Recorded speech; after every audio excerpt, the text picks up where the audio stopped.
అగాధమవు జలనిధిలోనే ఆనిముత్యమున్నట్టులే.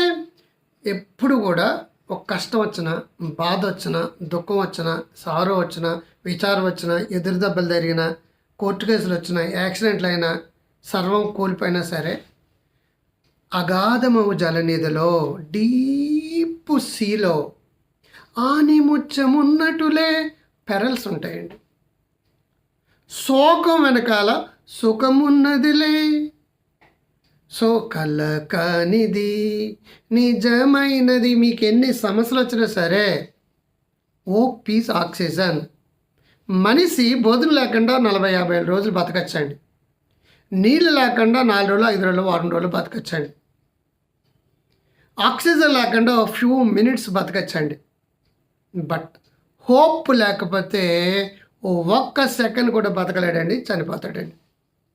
కాబట్టి కష్టాలు ఇప్పుడు వస్తాయి, తర్వాత రావు. సూర్యుడు ఇప్పుడు ఉదయించాడు, రాత్రికి అస్తమిస్తాడు. ఎగైన్ రేపు ఉదయం మళ్ళీ సరిగ్గా సన్ రైజ్ వస్తుంది. లైఫ్ లైన్ అంటే ఇది up and down, up and down, up lub dub కదా, up and down, up and down. కెరటం పైకి లేస్తుంది, ఓకే, మరి అక్కడ కూర్చుంటుంది, అది మళ్ళీ కింద పడిపోతుంది. అది వివేకానంద అంటాడు, కెరటం పైకి లేసి కింద పడినందుకు కాదు, కింద పడినందుకు కాదు, కింద పడ్డా తిరిగి లేవగలిగినందుకు ఐ లవ్ కెరటం. బౌన్స్ బ్యాక్, రెసిలియన్స్ స్కిల్స్ అంటారు.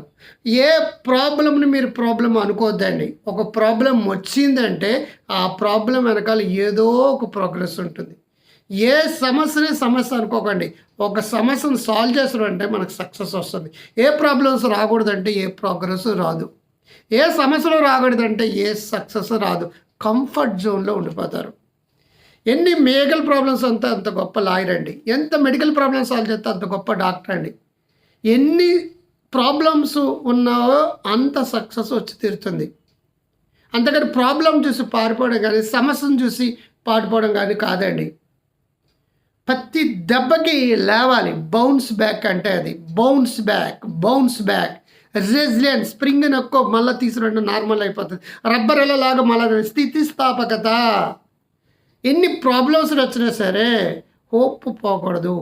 Hope is oxygen, hope is oxygen, hope is oxygen. ఇటువంటి ఎక్కువ విషయాలు తెలుసుకోవాలంటే గ్రో హెల్దీ వెల్దీ వైజ్ అనే యాప్ని డౌన్లోడ్ చేసుకోండి. మీరందరూ గొప్ప వాళ్ళు అవ్వడానికి తగినట్టుగా మీకు మంచి కంటెంట్ ఇవ్వడానికి నేను రెడీగా ఉన్నాను. ముందులే మంచి కళ్ళ ముందు మందికి డాక్టర్